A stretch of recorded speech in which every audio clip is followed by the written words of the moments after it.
Good evening, sir. My name is Sejal Yadav. My question is, the Muslim brethren in India, why do they refrain from saying Vande Mataram? And what is the reason? I mean, Vande Mataram is a thing which symbolizes Indian nationalists and doesn't have a religious identity. Sister Voida, yesterday you were there in the program? No, sir. Because this question was asked by another sister yesterday. But since you were not yesterday, I repeat my answer. The sister asked the question that why do Muslims refrain from saying Vande Mataram? Before I give the answer, why do Muslims refrain, I would give you some advice that even the Hindus should refrain. Why? Because it goes against the scriptures. As I mentioned earlier, in the earlier answer when our Sikh brother he asked the question, I gave you quotations from Upanishad, from Veda, that Almighty God should worship Him alone and no one else. He has got no images. Now Vande Mataram is a song in which thrice it says that Vande Mataram, I bow down to my motherland. Now in Hinduism you worship only Almighty God and no one else. God is the creator of this country also. Fine? So it goes against your scriptures. And Hinduism is against idol worship. Hinduism says you bow down only to Almighty God and no one else. You worship Him alone, no one else. So besides Muslim, first I would like to say, it goes against the Hindu scriptures. You ask any Hindu scholar, if you ask a layman or a laywoman who's unaware of the Hindu scriptures, they may not know it goes against. Coming to nationality, I'll tell you afterwards. As far as Muslims are concerned, again this verse, Vande Mataram, it goes even against the Quran. Because in Islam, we worship only Almighty God and no one else. And this country, India, we Muslims, we love the country, we respect the country.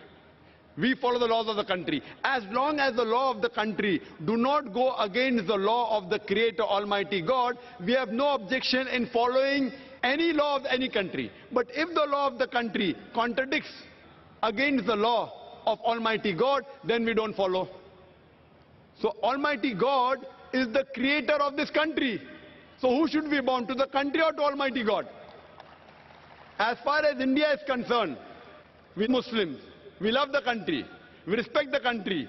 If required for the truth, we are ready to die for the country, but we will not bow to the country. Why? Because it goes against the law of the Creator. Similarly, no Saudi should bow to Saudi Arabia also. Don't think this is only by Indian Muslims. In Saudi Arabia, a Saudi will never bow down to Saudi Arabia. In Pakistan, a Pakistani Muslim will never bow down to Pakistan. It is not a special law for India because Saudi Arabia is not superior than Allah subhanahu wa ta'ala. Pakistan, the name may be Pak, but it is not superior to Allah subhanahu wa ta'ala. So this law is the same. And the concept is that we too love the country. But if it contradicts, for example, in Islam, we consider after Allah and the Messenger, in this world, the person who we respect maximum is our mother. Our mother bore us in a womb for 9 months. We love her, we respect her, we are ready to die for her, but we can't bow down to her also. When I cannot bow down to my biological mother, where is the question of me to bow down to this land? Why? Because neither my biological mother, neither this land of mine is superior to the Creator. Furthermore, there are 12 lines in the Vande Mataram. 3 is Vande Mataram, which is against Quran and Hadith. Similarly, there are attributes given to Almighty God about Durga, about Lakshmi, about wealth, etc., which contradicts against the concept of Islam. So because it goes against, it is belittling God. So I will not belittle my Creator just for this country. But I love the country. That does not mean that I do not love the country. And this song was written by whom? It was written by Bankim Chakrabarty.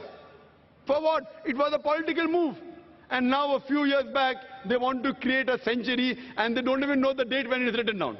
It is more for political motives that the Indian politicians want to make a thing. But these Hindu Indian politicians don't know that they're going against their own Veda by making a political issue. Hope that answers the question. Thank you, sir.